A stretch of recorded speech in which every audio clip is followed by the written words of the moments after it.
ஓம் முருகா போற்றி, கந்தா போற்றி, கடம்பா போற்றி, கதிர்வேலா போற்றி, அறுபடை வீடு கொண்ட முருகப்பெருமானே போற்றி போற்றி. என் செல்லமே, என் செல்ல குழந்தையே, இதோ இந்த நல்லதொரு காலை விடியலில் உன் திருச்செந்தூர் முருகன் உனக்காக வந்திருக்கிறேன். உனக்காக பல செய்திகளை சொல்ல காத்திருக்கிறேன். இதோ இந்த முருகப்பெருமான் சொல்லும் நல்லதொரு வார்த்தையினை கேட்பாயா என் செல்லமே? வாழ்க்கையில் நீ எவ்வளவோ கஷ்டங்களையும் துயரங்களையும் அனுபவித்து வந்துவிட்டாய். உன் பிரச்சனைகளை பல வழியில் சந்தித்து அல்லல் பட்டு துயரப்பட்டு இதோ இந்த நாள் உனக்கு நல்ல நாளாக அமைய இந்த முருகப்பெருமான் உனக்கு அருள்பாலிக்கின்றேன். நீ நினைத்தது அனைத்தையும் நான் நடத்தி வைக்கப் போகிறேன். நம்பிக்கையோடு இந்த நல்லதொரு காலை பொழுதில் முருகா முருகா என்று என் நாமத்தை சொல்லி இந்த நல்ல நாளை துவங்கி விட்டாய் அல்லவா? கவலைப்படாதே. முருகா, எனக்கு மட்டும் ஏன் இந்த கஷ்டம்? எவ்வளவு காலம்தான் இந்த துன்பமும் துயரமும்? இதற்கு முடிவே இல்லையா? எப்போது எனக்கு விடிவு காலம் வரும் என்று நீ என்னிடத்தில் கடிந்து கொண்டாய்தானே? உன் மனவேதனைகள் ஒன்று சேர்ந்து உனக்கு சோர்வை தருகிறது. அதனால்தான் உன் முகத்தில் ஒரு புன்னகை இல்லாமல் வாட்டமாகி காட்சியளிக்கிறாய். உன் குறைகளை அடுத்தவரிடம் சொல்ல நினைக்கிறாய். சில நேரங்களில் சொல்ல முடியாது தவித்துக் கொண்டிருக்கிறாய். அதே நேரத்தில் ஒரு சில பேரிடம் சொல்லியும் புலம்புகிறாய். ஆனால் அந்த சமயத்தில் உதவிக்கு யாருமே இல்லை, உன்னை புரிந்து கொள்வார் யாருமே இல்லை என்று ஆதங்கப்படுகிறாய். என் செல்லமே, உன்னை புரிந்து கொள்ளவும் உனக்காக உதவி செய்யவும் இந்த திருச்செந்தூர் முருகப்பெருமான் நான் இருக்கிறேன்.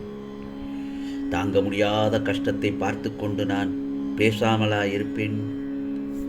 கொஞ்சம் உனது வாழ்க்கையை பின்னோக்கி பார்.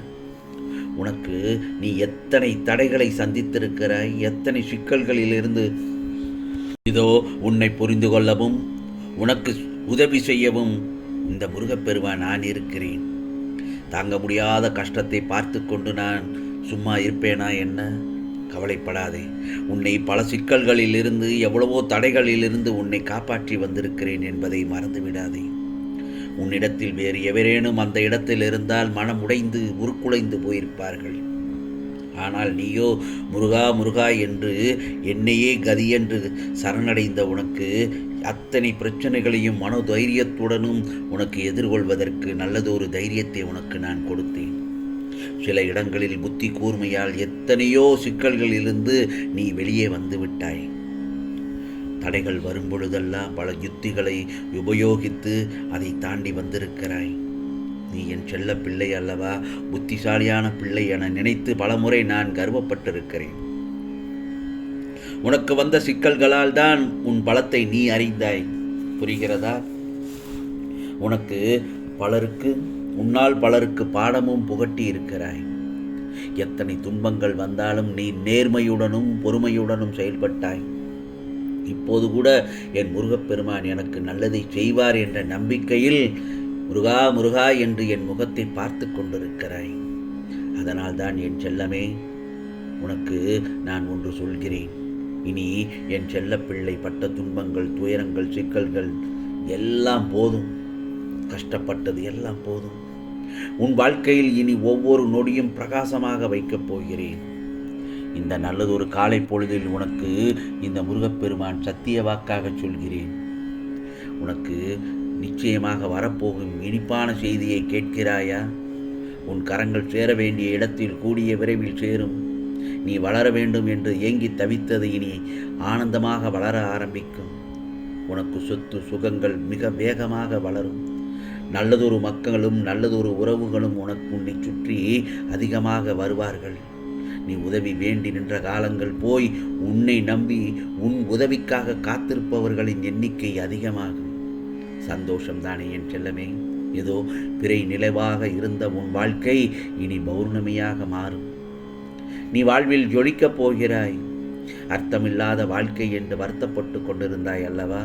உன் வாழ்க்கை அர்த்தப்படப் போகிறது. இனி இல்லை இல்லை என்ற வார்த்தை உன் வாழ்வில் இல்லவே இல்லை. இனி நீ இன்பமயமான வாழ்வை பெறப்போகிறாய். இந்த திருநாளில் நான் உனக்கு அருளிய இந்த நல்லதொரு இனிப்பான செய்தியை செவிகளால் கேட்டு மனதால் ஏற்றுக்கொள். இவையெல்லாம் நடக்கும் என்று எந்த அளவு நம்புகிறாயோ அந்த வேகத்தில் எல்லாம் நிச்சயமாக நடந்தே தீரும். என்னுடைய வாக்கு என்றும் பொய்த்ததில்லை. நிம்மதியான நாளாகத்தான் இன்று உனக்கு அமைந்திருக்கிறது. நிச்சயமாக எல்லாவற்றையும் நிரந்தரமாக்குவேன். உன் இல்லத்தில் நல்லது நடக்கப் போகிறது. உன் எண்ணங்கள் எல்லாம் நல்லதொரு விதமாக ஈடேறப் போகிறது. எனது வாக்கை கேட்டுவிட்டாய் அல்லவா? அனைத்தும் ஒவ்வொன்றாக நிறைவேற்றித் தருவது இந்த முருகப்பெருமானின் கடமை அல்லவா?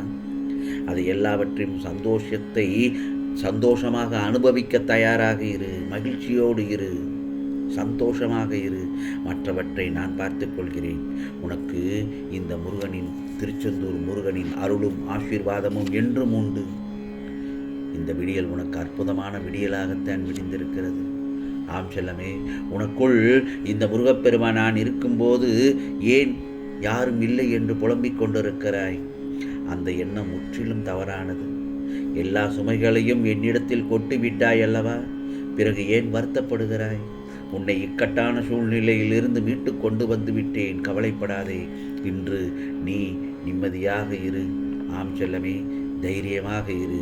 மனிதனை மகிழ்ச்சியாக மாற்றக்கூடியது அவனது செல்வமோ பொருளோ அல்ல.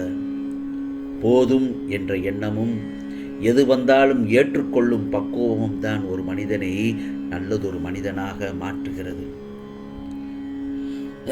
எதையும் உருக்க உயர்வுதான் கிடைக்கும். அதே போலத்தான் நாமும் நம்மை மாற்றிக்கொண்டால் வாழ்வில் நிச்சயமாக உயரலாம்.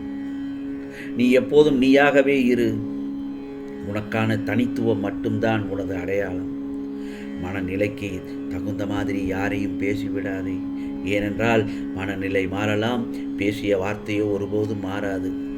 எவ்வளவு நெருக்கமான உறவாக இருந்தாலும் மரியாதை இல்லை என்றால் மறுநொடியே விலகிவிட வேண்டும். ஆகவே உனக்கானது இந்த நல்லதொரு காலை பொழுதில் இந்த முருகப்பெருமான் நல்லதொரு விதமாக பல செய்திகளை உன்னிடத்தில் செவிகளில் சேர்த்து விட்டேன். உனக்காக வந்தேன், உனக்காக சொல்லிவிட்டேன். நிச்சயமாக. ஆகவே நான் உனக்கு உதவுவது போல் நீ மற்றவர்களுக்கு உதவு. அதுதான் எனக்குள்ள மகிழ்ச்சியாக நான் நினைப்பேன். உனக்கு நிச்சயமாக இந்த முருகப்பெருமானின் ஆசீர்வாதம் கிடைக்கும் என் செல்லமே. உனக்கானதெல்லாம் நிச்சயமாக நல்லது நடக்கும். நல்லது மட்டுமே நடக்கும். அதுவும் நன்மையாகவே இருக்கும். ஓம் சரவண பவ. ஓம் சரவண பவ. ஓம் சரவண பவ.